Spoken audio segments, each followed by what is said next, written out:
Welcome to episode 58 of the J Bunny's Music Hub podcast. I'm your host, J Bunny. Well, everybody, for this episode of the podcast, this is another interview that I've been trying to get since I started the show. Joining me on the show today, Donald Carpenter, who you may know from the bands Submersed, or I Empire, possibly Apollo Under Fire, in a new band now called Blisskrieg with members of Days of the New and Tantric. I was so glad to finally get Donald on the show and talk about all these bands he's been in and where he's going now with this new band, Blisskrieg. I really enjoyed it. I think that you guys are going to enjoy it as well. I will say that there was, I guess, a little bit of being on Skype. I guess we didn't have the best connection at some point, but I don't think that takes away from the interview too much. I really think you're going to enjoy it. Without further ado, here's Donald. What's up, everybody? It's J Bunny. I am back at home recording on Skype again after a couple of shows of actually being able to go somewhere. Still drinking beer from Ghost Hawk Brewery in Clifton, New Jersey, because their beer is still fantastic, and you should go check them out. Joining me today is Donald Carpenter, vocalist for the new band Blisskrieg. You may also know him from the bands Submersed, I Empire, or Apollo Under Fire. How's it going today? It's going great. The weather's started to warm up here in Texas a little more, so we're all happy about that. That's awesome. It's starting to warm up here in Jersey too after snowing way too much. Yeah, I mean, we expect to get a little cold during the winter, but it seems like everything is becoming a little more extreme. Texas is, it's always kind of been the joke. If you don't like the weather, wait an hour or wait a minute or however, whatever your time constraints are. But it's just it's pretty wild out there. Yeah, how did you fare with all that weather stuff that went on where you guys got all kinds of snow and freezing and power outages and stuff recently? Well, I don't want to expose myself as too much of a southerner, to all the northerners that deal with it year in, year out. But, we just hunkered down, even with the COVID thing. You start dealing with a lot of the supply shortages and overbuying and that kind of stuff. So there was a little bit of that going on. But we were very fortunate. We didn't lose any electricity. I had a little bit of foresight and started dripping my faucets, a few days early. But yeah, I mean, it was an experience. My kids grew up in Florida, and so they had never really seen snow. And this year we've already had 2 or 3 rounds of it. So it's been wild. See, like I said, I'm here in Jersey, so my kids are used to it. And now with homeschool, snow days are still kind of a thing, but doesn't matter as much as it used to. Yeah, it's funny. My wife's Canadian, so we had the whole Canadian arm of our Facebook page giving us a hard time, and because it's fairly routine for them. But yeah, the homeschool thing, it's funny because when I was growing up, if it got a little snowy or icy, schools would shut down. That was a day off, but I think with the way that COVID's kind of got everything running, you don't get that excuse anymore. You just get to go online and learn from home. It's kind of a lose-lose nowadays. Yeah, but at least in the case of my kids doing school from home, they're doing better because they've got, instead of a teacher with 30 kids, they've got just their mom and the 2 of them, or me and the 2 of them, making sure they're getting their stuff done. Yeah, we've actually homeschooled our kids since they're, right from the beginning. It was just something that wife and I just decided was our path, and it's always worked out really well for us. It allows them to be a little more focused and really kind of manage their time better. There's more hours left in the day just to be a kid, and try to have fun and really more time to connect with family as well. So I think it's a good thing. Yeah, definitely, man. So, as for you and why we're here today, I just want to get into it and let you. So I first became aware of you and your bands and your music when in 2004, when you were in the band Submersed, and the song "Complicated" was featured on the soundtrack for the movie Daredevil. Looks like that band was together from 2003 to 2008, and then disbanded after being released from Wind Up Records. Can you tell me about that band's journey from formation to breakup? Yeah, we actually, it started, back in November of 2001, not too long after 9/11. Me and a couple of the original guys recorded a 3-song demo before we even had a band put together. We just had some songs, and I'd always been a singer. I'd always kind of had a talent that really kind of pushed me to the forefront a little bit. And so when we had initially gotten together and recorded that demo, we were able to pass it around, and it got some buzz. It was a bit of a different day and age back then. The rock scene and the music scene, I was still kind of in a transition period with, the internet and downloading and all that kind of stuff. And so it was a bit of a weird time, but, labels were still actively hunting bands. And, the day of the A&R, hanging out in the shadows of the club and discovering a band, we're still very much alive. And Dallas was one of the music scenes that was kind of on the map at that time. Drowning Pool was blowing up, and Pantera had always been a big band, but it seemed like there was a fresh crop of bands that were kind of getting looked at, and it just happened to come right in the beginning for us, and everything moved really fast, and in a lot of ways they moved too fast. We didn't really have time to learn how to grind it out and really develop our craft and really develop our relationships within the band, and I think everything progressed fairly quickly. There's some dynamics at the label that were at play, and there's some situations within the band that started to take shape, and once again I think it kind of plays back to that everything happened a little too quickly, and we weren't able to develop the depth of the relationships to really, I think, handle some of those situations the right way. It's kind of the way it works out sometimes, especially when you're young and you're living more of an ego-driven life, and it tends to happen. But I know, kind of hindsight's 2020, and looking at where everybody else is now, I think it all happened for a reason. All right, that's fair enough. And after that band, the next band that people would know you from is I Empire, which is where I became most familiar with you. Saw you guys a few times while you were touring and stuff. Can you tell me how that band came together? Yeah, Submersed had come to an end, and I was kind of floating around in the Tampa, Florida area, and working for the Tampa Bay Lightning in the front office, wearing a suit and tie, and really trying to wrap my brain around moving into a new phase of life that didn't involve music, and that lasted for about a year before, I remember one day kind of sitting at my desk and looking down, and I was just kind of like, what am I doing? This is not who I am. And so I basically kind of quit that job and went and started working for a little fish shack next to my home, next to the beach there. And I just started cutting fish. And really the purpose behind that was to give me more time to kind of put the energy out there to see if there was an opportunity to create music again.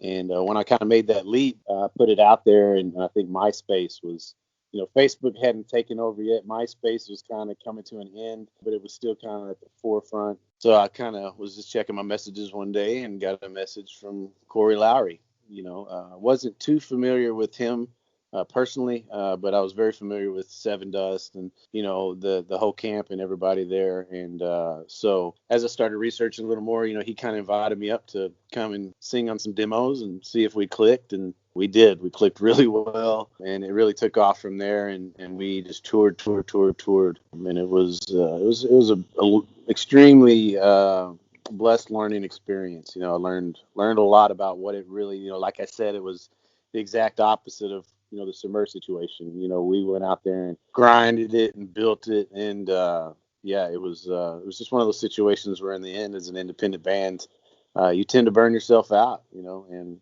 that's kind of what happened there. We just needed some time off. And then during that time off, we just kind of found different paths. Yeah, so I was actually going to say, you guys released 2 albums, and then in 2014, there was this announcement that you and the band had parted ways, and then that announcement was sort of just deleted off of the social media channels, although it still lives on Blabbermouth. Can you tell me what happened with that? Yeah, I mean, it was a set of unfortunate circumstance that came from a lack of communication. Like I said, we needed a break. It was one of those situations where we had burned it out on both ends, not just from the touring end, but from the label aspect. And, the clarity of where we were headed next just was not there, and for me, I was at a crossroads with my family where, everybody was young and I'd spent so much time away from them that, I owed them a little bit of focus. And so when I went into that mode, I isolated myself.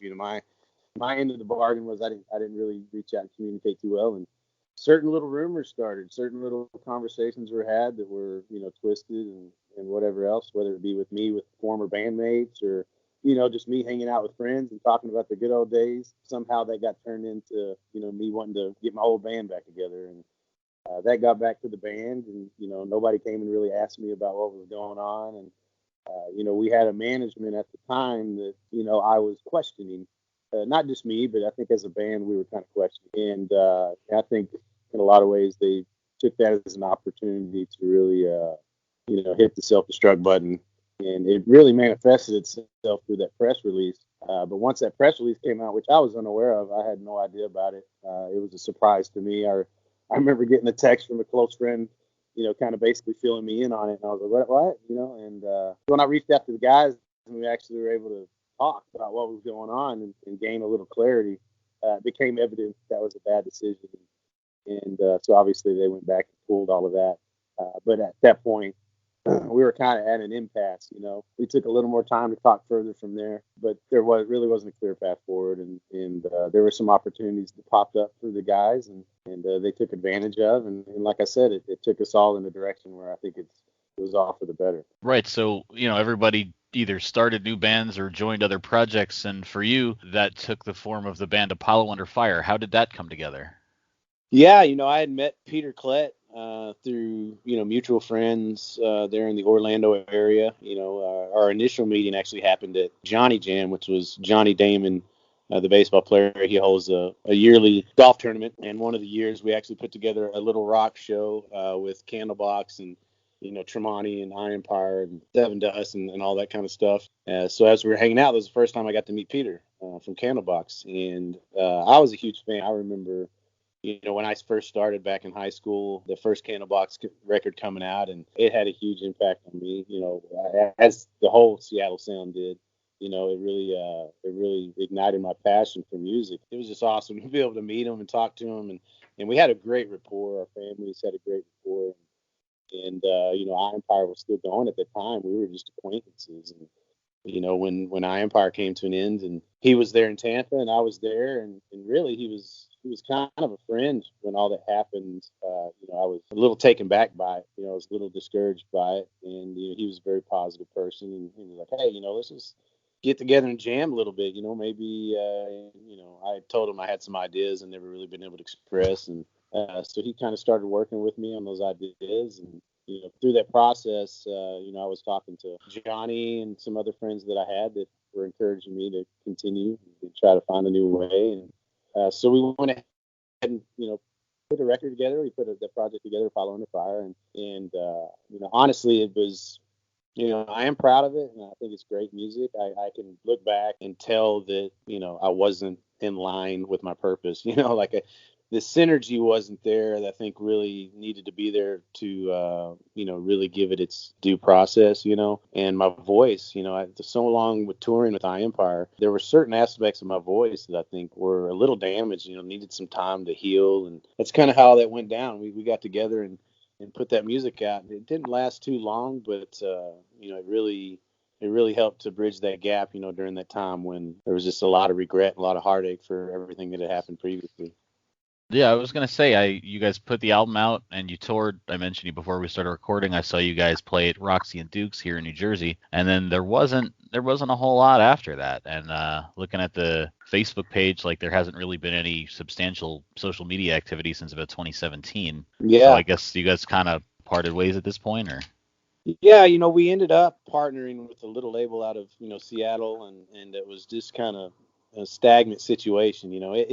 This is a hard business. It takes a unique, set of skills to really be able to promote and launch and break a band, and then even at that point, you have very low percentages of actually doing that. So it takes a lot of moving parts. Apollo Under Fire was just one of those things we couldn't get the right pieces in place to really put anything substantial together as far as promoting the record or being able to get out there and tour. There's just a lot of money involved, and couldn't find the right people that wanted to get involved. And I mean, that's, sometimes that's just the set of circumstances, it's just not meant to be. And sometimes you got to look at it and say, I don't have a product that's good enough to really garner that excitement, and that support. So, you do your best. You try to be open and creative, and sometimes, things just don't really come together. Now, looking at your Facebook page, the Donald Carpenter Facebook page, it also lists amongst these bands we've talked about, that it lists you as a singer-songwriter for Patient Alert. I'm not familiar with that project. Can you tell me about it? Yeah. I have a friend out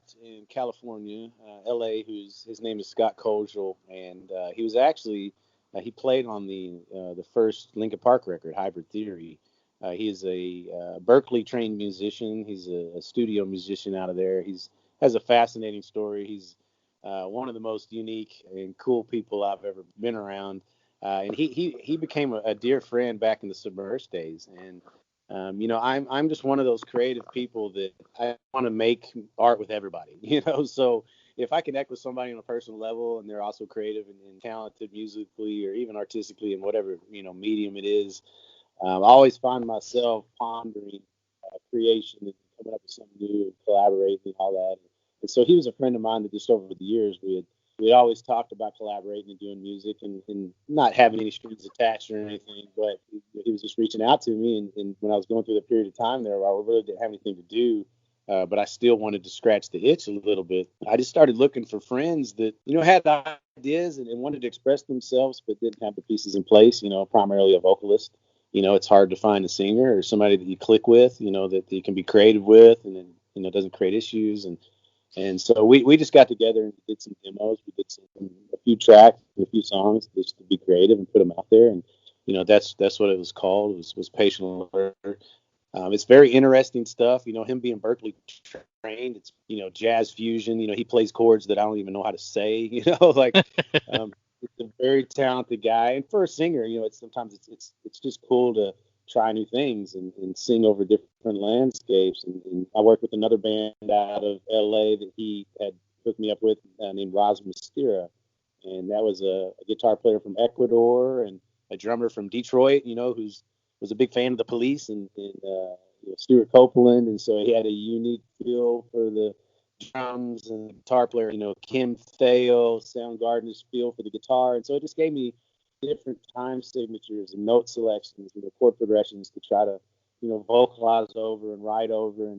And really for me, it was an opportunity to create with friends, to create art, but in another sense was to, try to get better at being a lyricist, at being a writer. You could look back at some of these experiences and point fingers and place the blame but in the end, as an artist, you really have to reflect on yourself, what you could have done differently, what you did do, was it good enough, could it be better, all of these things that kind of go through it. And so, Scott and those guys out there really gave me an opportunity to step outside of my comfort zone and challenge myself a little bit, try to push myself as a lyricist without that pressure of trying to earn back a record advance or, listening to the bulletin boards and trying to concern yourself with what people think. Yeah, it was a situation that just gave me a great opportunity to scratch that itch and grow. All right, I'll have to check that out. Now, your most recent project, which is what brought us here today, is the band Blisskrieg. The rest of the lineup of the band consists of Todd Whitener, Jesse Vest, and Matt Tall, which listeners would be familiar with as founding members of both Days of the New and Tantric. How did this band come together?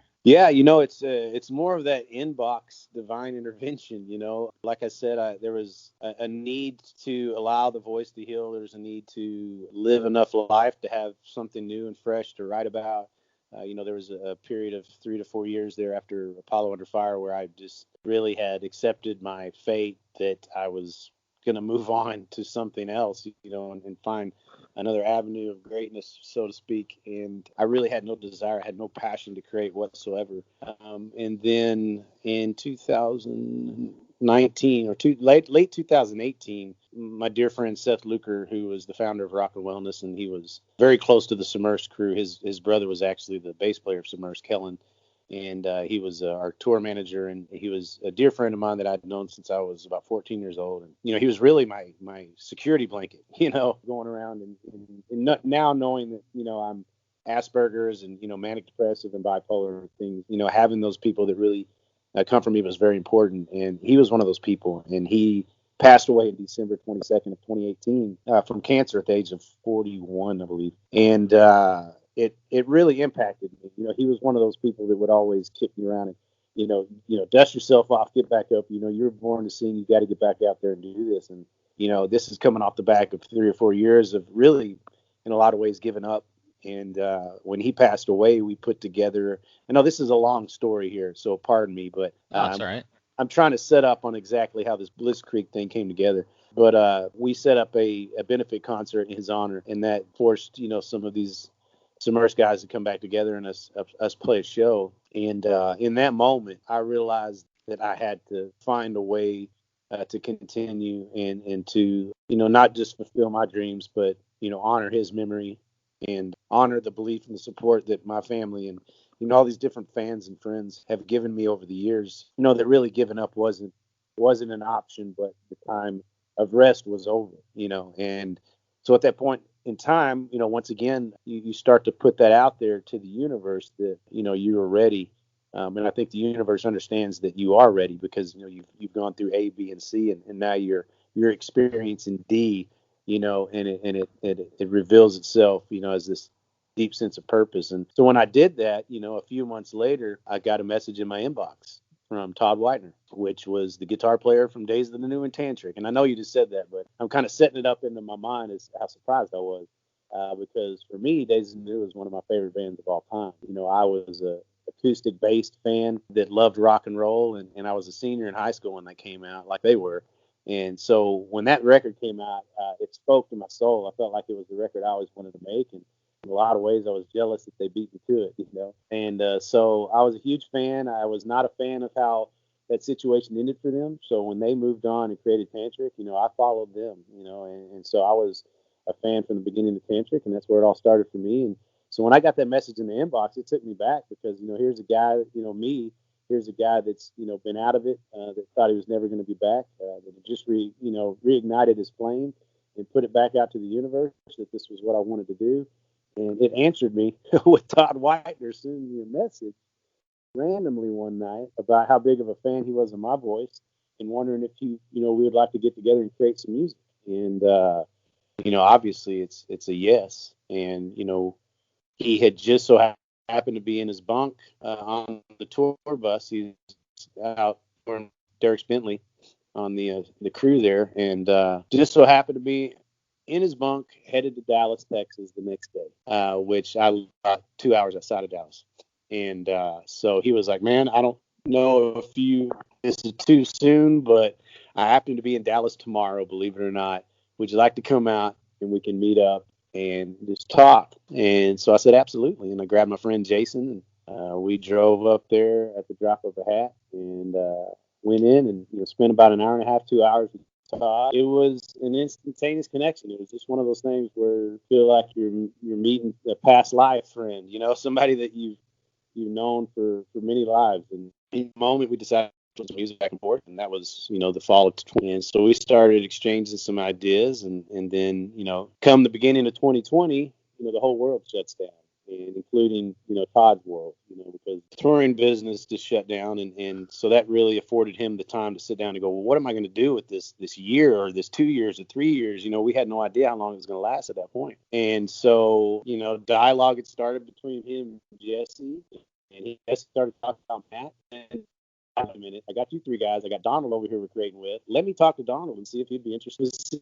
taking this reunion between these three guys that, have such a deep pedigree and synergy to them. And absolutely, I was like, you kidding me? Like, this would be a dream. I've always wanted you guys to be able to make music again. And if I could be the guy to help do that, then, how cool is that? And, that's where it began. And by the time we got into the fall of 2020, we already had our record written. And a few weeks later, we had it recorded. And here we are less than, 12 months later. And we have a record out. So it's been quite the experience. Yeah, you guys released the album digitally on February 22nd. My understanding is the physical release is going to come later. Most new albums tend to drop on Fridays these days. Why did you guys choose a Monday for the release? Well, to be honest with you, we're just that kind of guys. You know what I mean? We always got to do it a little different. 222 is a very special date for me. 222 is a special number in astrology in general, if you haven't gotten into that kind of stuff. But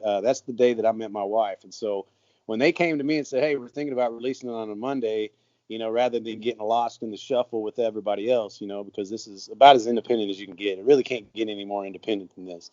And I thought it was a good idea. And then I thought it was a great idea because it was on 222, So that speaks to that higher divine intervention. You know what I mean? It's just more of those coincidental dots just getting connected. And And yeah, it's just one of those things. But I think it worked out for us in the end. This is a record that brings a lot of love and healing and understanding and redemption to it. And to be able to get that on a Monday and start your week out right, it just makes absolute sense.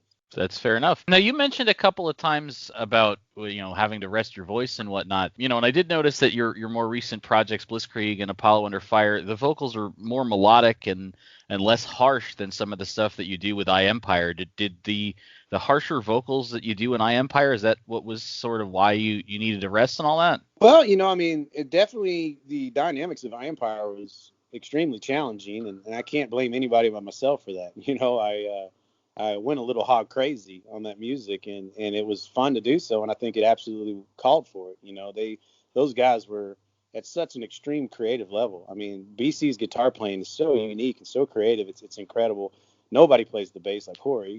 Corey just has this rhythmic nature to the way that he gets those strings vibrating. It's unbelievable. And same thing with Ryan and Morgan Rose and Garrett Whitlock and all these different drummers that we had involved. I mean, they were all at such a high creative level. So it pushed me to challenge myself to rise to that same level. And then you go out there and try to do it 300 days out of the year, live every night. It becomes a challenge. And I think, I did everything I could to keep my, body and it going. And it never failed me out there, But I think when you shut it down and you stop, your body starts to reveal itself, And anybody that tours will kind of tell you that when you first get home from tour, you kind of get this little sickness, you kind of get a little cold, you get sick for about 7 to 10 days because it's almost like your immune system is at this heightened level, and then when you get home it says, okay, now we can kind of relax and let all this happen. And so yeah, it was just one of those things where it needed a rest. Life had a way of facilitating that for me. But when it came to Blisskrieg, I don't go into a song or go into a band or a sound or anything saying that I've got to do A, B, or C. I've got to be a screamer. I've got to do this. I'm just trying to translate the spirit within the music. So if they come to me with a track or song, I'm trying to hear what that track's trying to say. And if it's aggressive and it's harsh and, it calls for this, angst and the scream and this growl, and then that's what's going to come out, But if the story is different, then I'm only going to write what's there. And with Blisskrieg, it's just, it's not a sound that really warrants a lot of this, aggression. It's much more along the lines of Submersed than an Empire. But there, it's hard to really say that because Empire was so dynamic that, we could have been 3 or 4 bands, within that one band.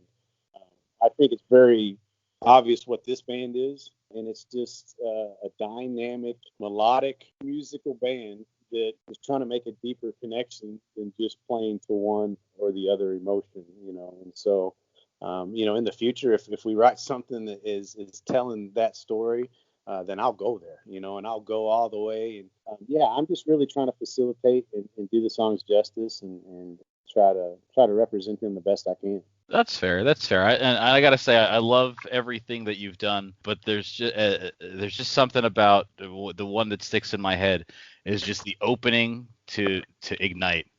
Just yeah, well, that's one of those. Like I said, you're trying to hear what's there, and you're trying to write that, bring out the spirit of the track, and I think that feels right for everybody.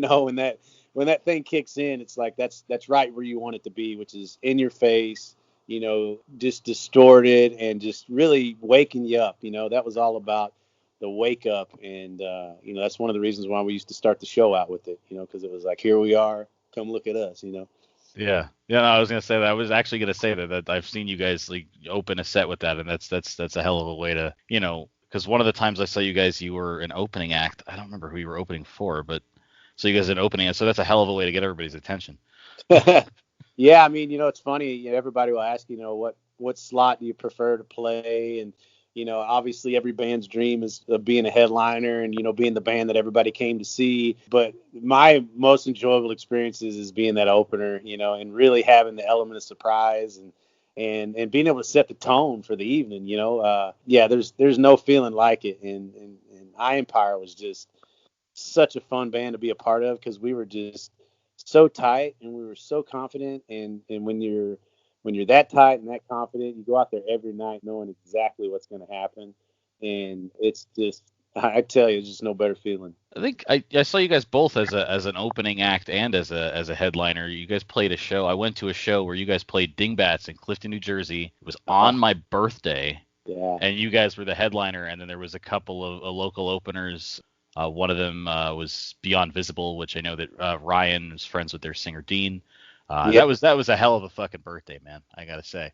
Yeah. Dean is a great guy, super loving, super caring, extremely giving, and really talented. You know, he's got quite the voice, you know, himself as far as, you know, being able to go a lot of different places with it. Yeah, Dingbats, I remember that place. I remember it always being cold. I remember having a great atmosphere and, you know, nothing but black. Yeah. So I'm going to ask you now the same question that I've asked everybody that's ever been on the show. It's sort of the signature question of the show. And being that you've been in a bunch of bands, I'm sure that you have great insight. How do you feel about the current state of where the music industry is now, where people would, you know, most music fans or most people would prefer to either illegally download the music or subscribe to Spotify and say, well, you know, bands don't make any money on the music anyway. They make all their money at shows. So what do I need to buy it for? You know, it's an interesting question. I think you can go a lot of different directions with it. You know, everybody's going to hold an opinion on exactly what's going on. But, you know, we're at a point right now where it's the yin to the yang. You know, it could go one way or the other. I think there's a lot of positives to what's going on right now. I think there's a lot of opportunity to be able to be an artist, whether it's at a high level or just an amateur level, where, you know, you just want to be able to have fun and create. But there's also a lot of potential to get lost in the shuffle right now because everything is just the Wild West, you know. But, you know, for me, I feel that regardless of like money and sales and all these numbers that we attach to success, I feel the most important thing is that there's this organic process of creation and impact and then sharing of that, you know. And so I try to simplify it from the point of, am I creating honestly? Is it being received honestly? And are people inspired to share that, you know? And so if we're making it to the people and we're making an impact, then to me, regardless of where the number falls or whether the dollar falls in my pocket, I feel I am living my purpose and I'm fulfilling my purpose and I'm making an impact. And to me, that's really what it's about. Now, if we can find a way to do all of that and still be able to make money and pay the bills and not just that, but actually grow and thrive. And as bands give us more opportunities to take more chances and spend more time out or spend more time home or record more music, that's a win-win for everybody, you know? So I think it's really important for everybody to understand their role. You know, I think the artist to keep it sincere and keep it real, I think, but also for the listener to understand that their role in all of this is just as important as the engineer behind the board or the DJ on the radio, you know, spinning the music. They are very much a part of this, that, you know, they themselves should want to be held accountable in a positive way, which is have their number counted, have their hand raised, have their dollar in the jar. You know what I mean? So at a certain extent, you know, I think it's out of your hands, and it comes down to a sense of responsibility the listener feels to invest in art and invest in the artist and to keep these platforms alive for us to be able to do these things. But like I said, in the same sense, the artist can't get greedy. The label can't get greedy. They have to understand that it really is this very intimate and highly purpose-driven opportunity, you know, and it really doesn't have anything to do with numbers or money. It's about impact and about making an impact and about living a life of purpose and fulfilling that purpose in a way that makes the world a better place. So, you know, that's a bit of a detailed answer, but, you know, I think it really, like I said, it simply comes down from to knowing your role and being accountable and respecting the art. That's fair enough, man. The only other thing I've got for you is, you know, what's next? Blisskrieg just released the album digitally. Like I said, it was mentioned that there's going to be a physical release at some point. Still can't play shows because of what's going on in the world. So what's next for you? What's next for the band? Yeah, you know, we're setting some dates here towards the end of March to get together and do some more writing. We're all fans of the Jar Flies EP from Alice in Chains. You know, it's kind of cool when bands just get together and throw something together real quick and be creative with it. And that acoustic driven sound is something that, you know, obviously they're very, very good at. And so we're going to explore that. We also need to get some more content together. So photo shoots, working on some video material. We do have some conversations in the pipeline as far as management's concerned, and, you know, labels are still trying to figure out what they're going to do. So we're trying to just buy ourselves time and let the industry catch up and and not try to rush any one aspect of this. Kind of let it fall into place. Playing shows is something that we would love to do, but once again, we have to allow the industry to kind of catch up and find its way. There is the opportunity to possibly put together a webcast performance. We do have some outlets to be able to get in a room and get some high quality recording and performance. And so, we're going to look into that moving forward as all this comes together. But, there's some buzz in the industry. It seems like there's some positive progress as far as maybe getting touring going again. I know that there are areas of the country that are having live shows, so there are things moving, but it's still going to be a little more time. We're just going to take advantage of the opportunity we have to, get together, while everybody is not too busy before it gets going. Once everything gets going again, Todd will be back out with Dirks, and we'll all be kind of balancing it off of that. But there's a lot of exciting stuff going on. I'll tell you that. I can't reveal too much, but Blisskrieg's got a lot of exciting things going on.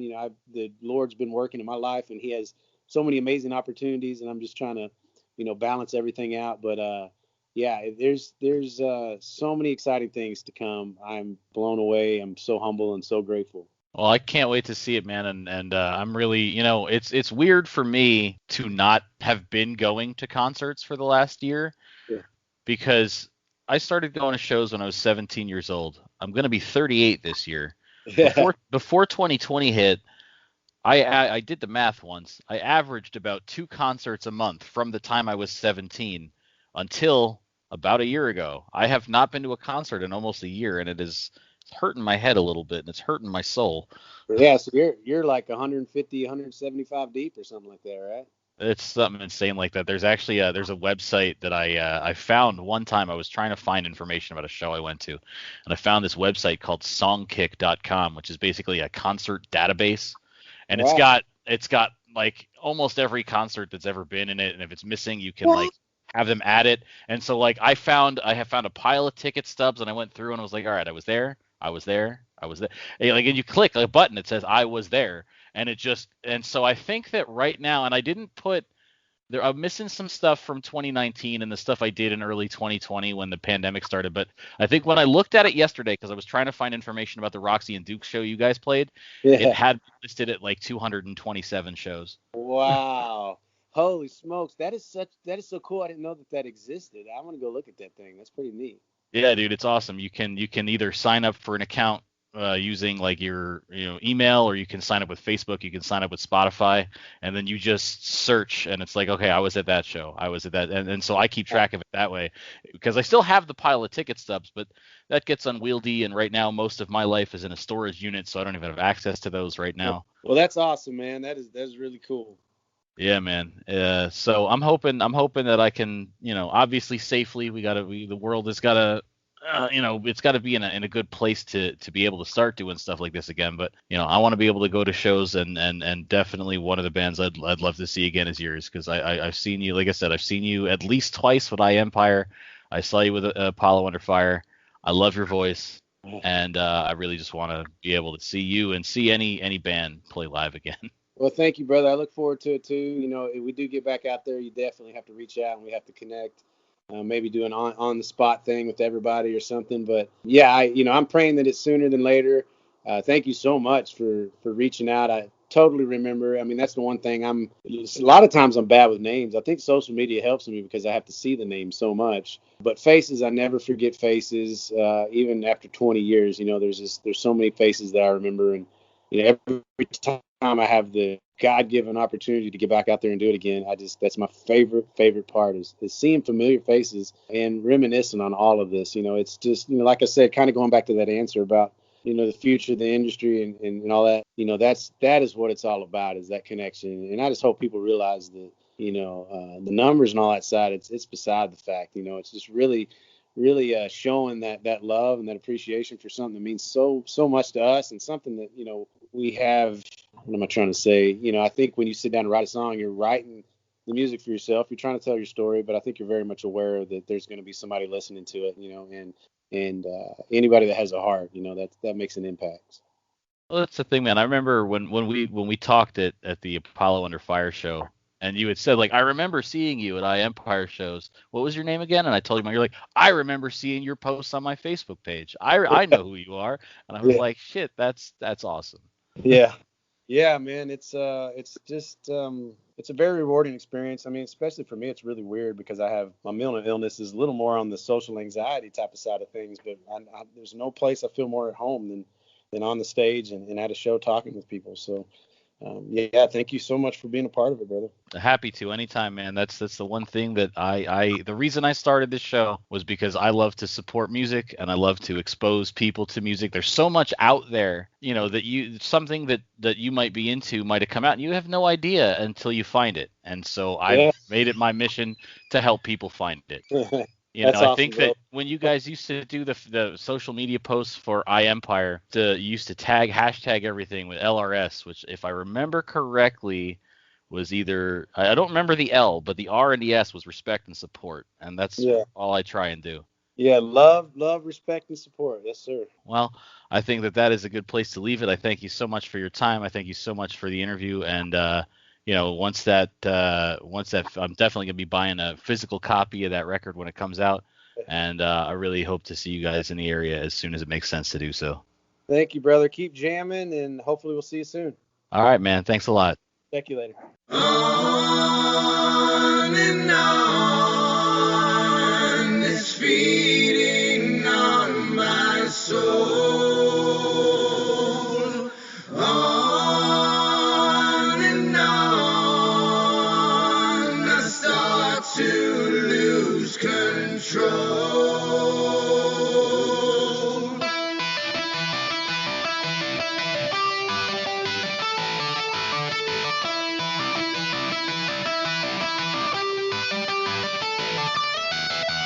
I'm not looking for a free ride. Hold tight, I'm headed for the high life. Lost sight, blinded by the madness. So right, paint a picture on the canvas. Wrong turn with my eyes half closed. Bloodshot stare and my head down low. Cry out, I'm looking for a lifeline. It's too late, the devil's come to take mine. Yeah. The devil's come to take mine. Yeah, the devil's come to take mine. It's inside of me.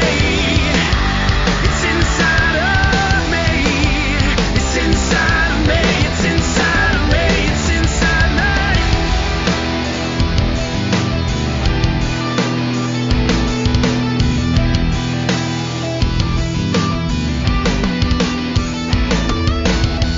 Too hot, cracking under pressure. So fine, there's no way to measure. Tied up, no way to break free. It'll take a superhero just to save me. Wrong turn with my eyes half closed. Bloodshot stare and my head down low. Cry out, staring at the ceiling. I want to live a life of feeling. To live a life of feeling. Yeah, to live my life with feeling. It's inside of me. It's inside of me. It's inside of me. It's inside of me. It's inside of me. It's inside of me. It's inside of me. It's inside of me. It's inside of me. It's inside me.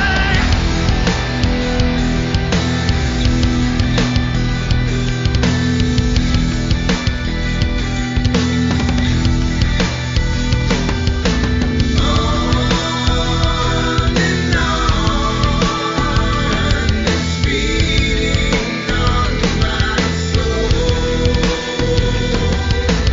On and on, I start to lose control. It's inside of me. It's inside of me. It's inside of me. It's inside of me. It's inside of me. It's inside of me. It's inside of me. It's inside of me. It's inside of me. It's inside of me. And from the album Remedy, that was Blisskrieg with Inside Me. I want to thank Donald so much for being on the show. Like I said at the start, somebody that I've been hoping to get on the show since the show started, and so it was so great to finally have that happen. If you want to follow Blisskrieg on social media, you can find him on Facebook, Twitter, and Instagram at Blisskrieg Band, and that is spelled Blisskrieg. You can also follow Donald Carpenter on his Facebook page at D Carpenter Vox. That's DCarpenterVox. You can also follow J Bunny's Music Hub on Facebook, Twitter, Instagram, Patreon. I think that's all of the social media that I have. I think that's kind of all of the social media that matters. If there's anything else you think that I should be on, let me know. A lot of people are on TikTok these days. I don't think that particular one is for me, but like I said, if there's any social media you think I'm missing that I need to get a better reach out into the world, let me know. Also, don't forget, everybody, if you believe in supporting music like I do by buying it, then make sure that you follow Industry Embers at Industry Embers on Facebook and Twitter, and make sure to tweet or post any of your music purchases with the hashtag BuyMusic, B-U-Y, or it's BuyMusic, B-Y-E. Now, as for what's next for the show, this was the last thing that I had recorded, so we will see what comes out next week. If I can get anything else booked, I know that I have some emails in to me asking if I'm interested in interviews. I still have an interview that I was told we were going to do sometime in March, but I have not heard back from the person yet. We'll see what happens with that. Like I tell you guys all the time, this happens in its own time and in its own way. Although I am going to try and see if I can't put this on more of a schedule. I've been trying to release new episodes on Wednesdays. It's not happening with this one, but that was due to a little bit of a glitch. That was my fault. But generally, I'm going to be trying to release these new episodes on Wednesdays. Going to be seeing if I can get more stuff out, because as Jason Ellis said when we did that interview, I have a Patreon that I'm not using at all, and I want to make sure that if I set that up, that it's worth it, I don't want to have I know that there's an expectation, especially now with Patreon, that you're putting out, content every month to make it worth it, and so I want to make sure that I can do that for you. If you have any ideas, if any perks that you think should be on the Patreon, let me know. I'm also looking into just doing the kinds of shit that you think that one would have done with a podcast that's been around for 4 years like this one. Like, I commissioned someone to make a logo. The logo that Chris O'Mealy made for me was always supposed to be temporary. So I have commissioned someone to make me a proper logo for the show. I'm looking into getting other art designed for t-shirts and what have you. Business cards. There's been so many times that I've been out at a show or just out and talking about the podcast, and it's like, oh, you got a card? Fuck, no, I don't. Real fucking professional, right? So I'm going to try and start tackling all that stuff. It's going to be harder to do with the way that my work schedule is these days, but I'm going to do my best, because I don't want this thing to fall by the wayside. I really want to keep doing this and do it right. So, a little bit of insight to the inner workings of what's going on in my head in regards to the show. So that's about all I've got for you guys today, though. I'm going to leave you guys today with another song from the Blisskrieg album Remedy. This is Waiting. Until next time, guys.